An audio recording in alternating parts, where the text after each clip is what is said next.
All right, we're live.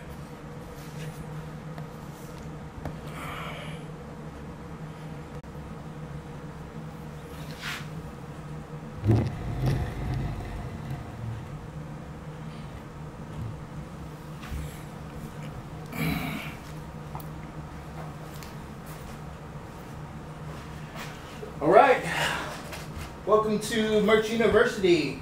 This is one of the first interviews that we're going to have, and today we got Elliott from Native Swagg T-shirt design company, and also AKA my brother E-Money. And so today we're just going to talk about, in college he started a T-shirt company, and so I've been telling him about merch and how it's going, and he's giving me some pointers and stuff.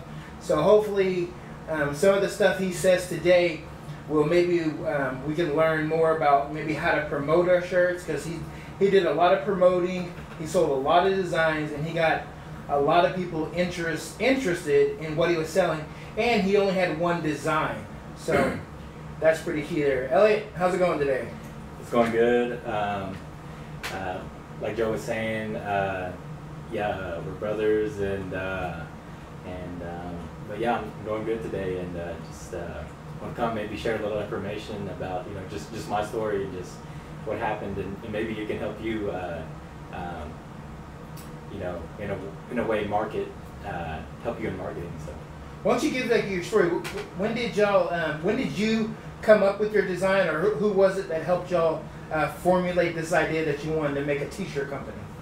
Well, it was like just an accident, to be honest, and the way it happened was I was going to school at Bacone. Should I look at the camera? Look at you can look either way. Okay. Yeah, I was going to school at Bacone University in Muskogee, Oklahoma, and I had a roommate, and his name was Michael, and Cherokee guy, and he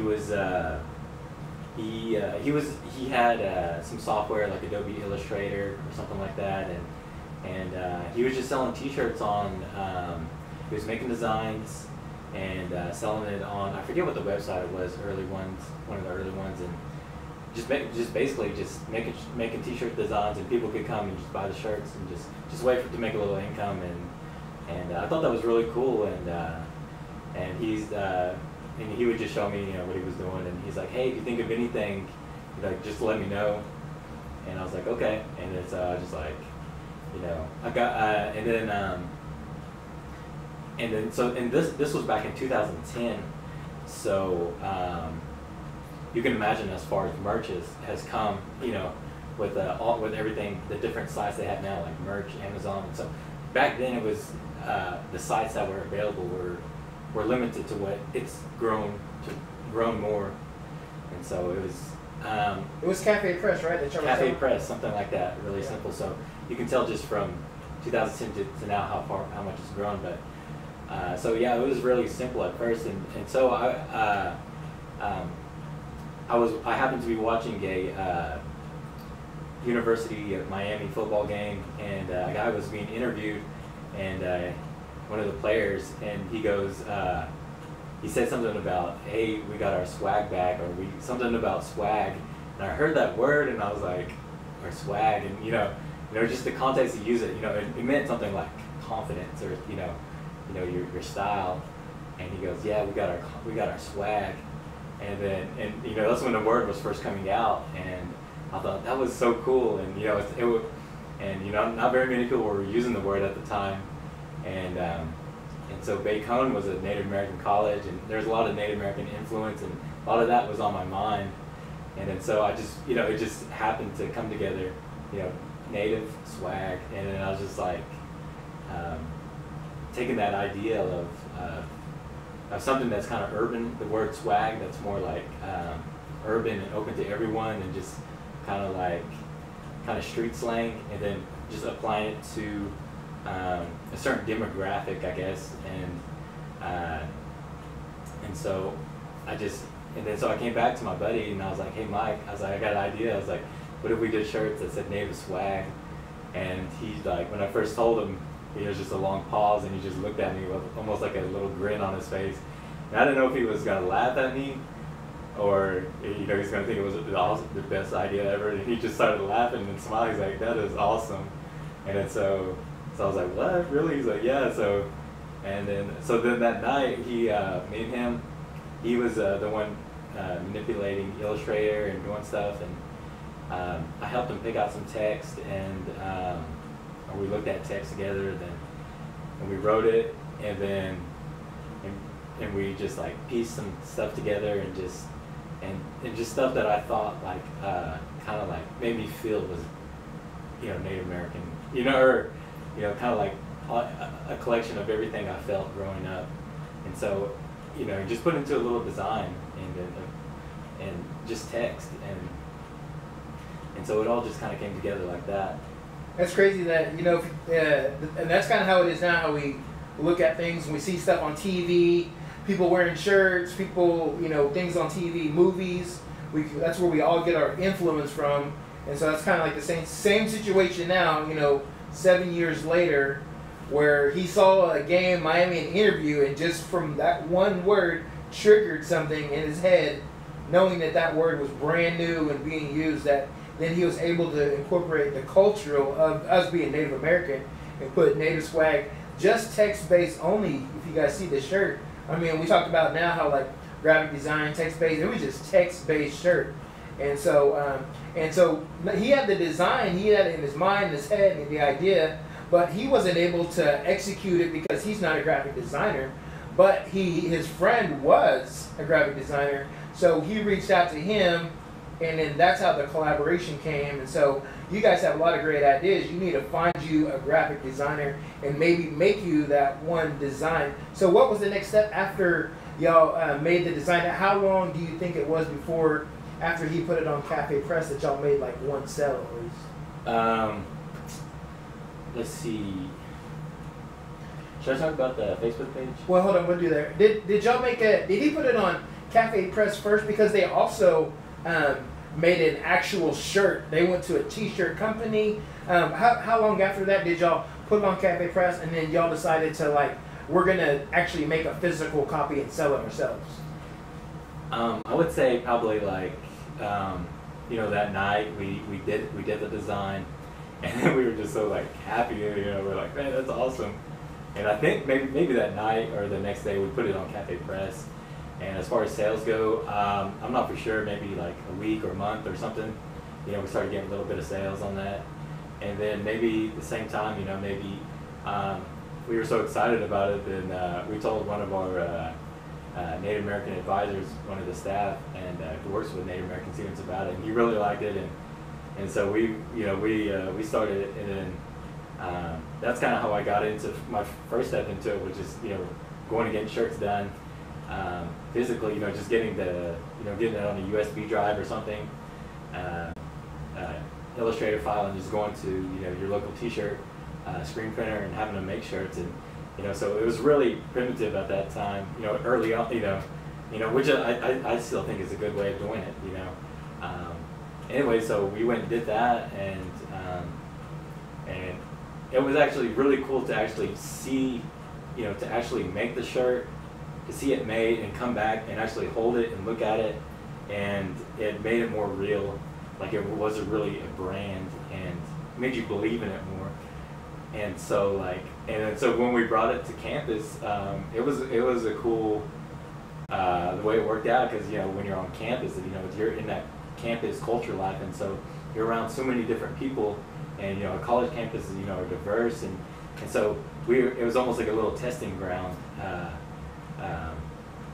So we were able to take the shirts out, and we took it to some of the local, some of our Bacone school functions, and we were to give shirts away, and to see like the Native Americans, but to see like all people, black people, white people, whatever, everyone like liked it and was like wanted the shirts, and I was like, and it made me think, like, wow, like this could really be something that where, everyone would like it, so I thought that that was a really cool experience. So y'all gave away some as like promotion to kind of like get the word out. We gave some away, and then just to just to try it, I tried selling them. Made them, sold them for like $15, and just we go to the t-shirt shop, get a box of shirts, 40, 50 shirts or whatever, and sell them maybe 15. I think I was selling them 15 or 20, and it cost maybe like $7 or $8 to make it. So you were making at least maybe $7 to $12 profit. Probably. In between there. Yeah, and they were selling, so I was like, wow. And and during that time, it was all networking. It's just, I forget how I was promoting it. Maybe through the internet or something, through Facebook maybe. I can't remember. And then y'all opened a Facebook group, you and your partner. And eventually, yeah. So maybe, and all within that time, all this stuff was going on. So and then within that time, I think is when we made the Facebook page. And all it was basically the design and a couple pictures of us at Bacone with the shirts on, and hold on, let me stop it right there. He's talking about, he didn't tell you this, but he got the people from his college and some other friends, bought them all shirts. And who took the picture? Because they look like professional model pictures almost. Who? I mean, how did you arrange all that? And on that, and then at that time, you're at college, and then you're just like the college campus is just a collective group of people with so many different interests, and just so happened that there was a guy going for I don't know exactly what he was studying, but he had an interest in photography, and we showed him what we were doing, and he thought it was awesome, and he's like, would you be willing to take some some like modeling type picture, we'll get some models, would you be able to photograph for us? He's like, yeah, man, I would love to do it. So I just got me and some buddies and some guys I was going to school with, and a girl who was living in the area, another Native American girl, and then the other people, the other models, they were, they weren't, some of them weren't Native American, but they just liked the design. So I was like, maybe I can use that to market to everyone. And so we just got together and just had fun and did some photo shoots, and when you're in college, it's just, you're goofing up, and it's just fun, and I think some of that energy just translated into the photographs and translated to the Facebook page, and it's should I tell them about how fast it grew? Yeah. Talk about the Facebook group and Okay. So I'm gonna transition into the Facebook page and where it's at now, and if you go to Native Swagg Clothing, you can go to the Facebook page. There's about, and what's awesome is that we're at like 10,000 likes or whatever. 10,000 followers. 10,000 followers. I think it's 9,000 followers, 10,000 likes. Or either way, you can check it out. But it's big,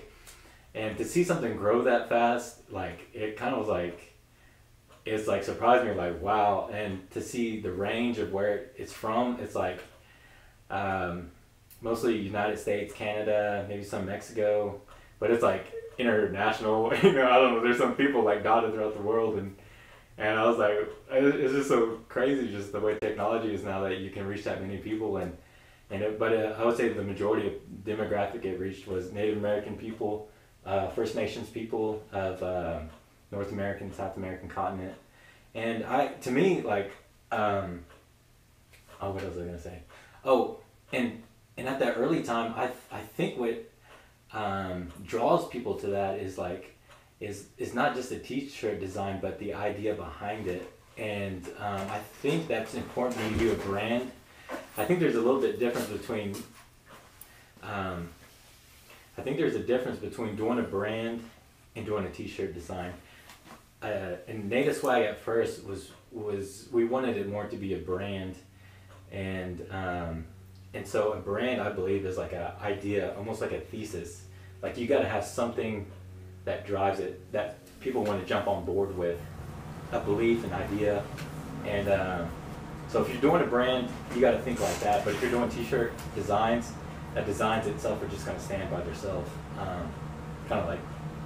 And so at first it was a brand, and part of that shirt is that there's a definition of Native Swagg, and that was kind of our, if you go there you can look, and that was kind of our thesis of what the brand was supposed to be. So I think that's what drew people in, was the idea of it, of there was a niche, there was an open market of there was no one really at that time making shirts geared towards Native American people, and maybe there were, you know, I take that back, there's like Res Dog and some other things, but there was, I'm trying to think of what made our niche unique, but